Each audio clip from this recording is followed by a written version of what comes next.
ये पलायन को इस तरीके से देखते थे और आज ये पलायन की बात करते हैं। आज जिस तरीके से बिहार, अगर बिहार के लोग दुनिया में काम कर रहे हैं तो प्रधानमंत्री मोदी जी ने इस छठ के और दीपावली के अवसर पर 12,000 स्पेशल ट्रेन लगाकर उनको छठ और दीपावली में घर पहुंचाने का काम किया है। इसको आपको याद रखना चाहिए। उनको घर पहुंचाने का काम किया ताकि वो अपने परिवार के साथ सूरज भगवान का अर्घ दे सके, दीपावली मना सके। ये बिहार को मुख्य धारा में लाने का काम किया। Highway, national highway, expressway, हर तरीके से विकास के काम को जहां हम लोगों ने तरजीह दी है, वहीं हम इस तरीके से इस काम को आगे बढ़ा रहे हैं। और कांग्रेस पार्टी के बारे में बोलना चाहता हूं। कांग्रेस पार्टी ने हमेशा बिहार के बारे में गलत शब्द बोले। तेलंगाना का मुख्यमंत्री है रेवंत रेड्डी, कांग्रेस का, वो बोलता है कि बिहार के डीएनए से तेलंगाना का डीएनए, लोगों का डीएनए अच्छा है। आप बताइए, ये सुनने के लिए बैठे हुए हैं क्या? ये कांग्रेस पार्टी के लोग आएंगे तो इनसे पूछोगे कि नहीं पूछोगे? ये चन्नी बोलता है कि बिहार के भैये आकर के हमारे पंजाब में वो गड़बड़ी कर रहे हैं। ये राज ठाकरे बोलता है कि ये जो बलात्कारी है ये बिहारी है। आप बोलिए, ऐसी बात हम सुन सकते हैं क्या? ऐसी बात हम सुन सकते हैं? ऐसे लोगों को मुंह तोड़ जवाब देने का तरीका एक ही है कि 6 तारीख को पातेपुर में कमल के फूल पर मोहर लगा करके आप लखिंदर जी को चुनाव जिताए। मित्रों, मैं एक बात और बोलना चाहता हूं। आज ये तेजस्वी और लालू यादव आज विकास की बातें कर रहे हैं।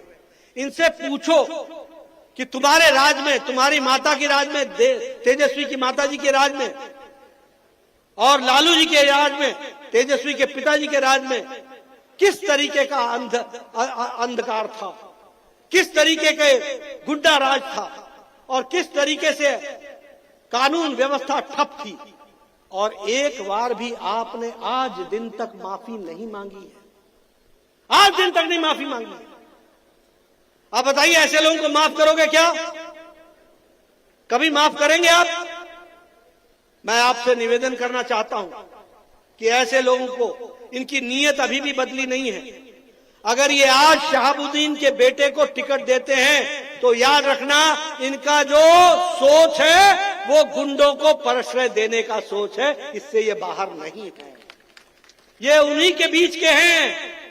सत्ता अगर मिलती हो उनको तो वो दुरुपयोग ही करने वाले हैं और आपके हितों की रक्षा नहीं करके आपका अहित करने वाले हैं। इस बात को आप समझिए। इसलिए मैं बोल रहा हूं कि एनडीए को वोट देने का मतलब है, लखिंदर पासवान को वोट देने का मतलब है विकास, और विपक्ष को वोट देने का मतलब है अपना विनाश।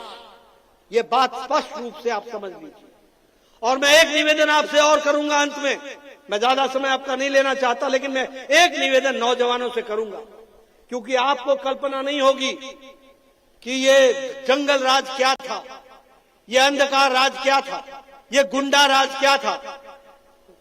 6 तारीख को वोट देने से पहले अपने माता पिता से पूछ लेना कि उन्होंने किस तरीके की जिंदगी लालू राज में गुजारी है। अपनी बड़ी बहन से पूछ लेना, अपनी चाची से पूछ लेना कि लालू राज में महिलाओं की क्या स्थिति थी और आज नीतीश कुमार के राज में किस तरीके से महिलाओं का विकास हो रहा है। इस बात को समझ लेना। और इसीलिए मैं आपको निवेदन करने आया हूं, यह चुनाव कोई लखिंदर पासवान का नहीं है। यह चुनाव आपके विकास का है, आपके हित का है, आपके भविष्य का है। इस बात को आप समझिए। और इसीलिए आप एनडीए के कैंडिडेट लखिंदर राणा जी को चुनाव जिताएं, यही निवेदन करना है। बहुत बहुत धन्यवाद। जय भारत, जय बिहार। बहुत बहुत आभार सर। अब मैं वैशाली जिला Bharatiya Janata party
World News, this is Jyoti. Let's dive to the details.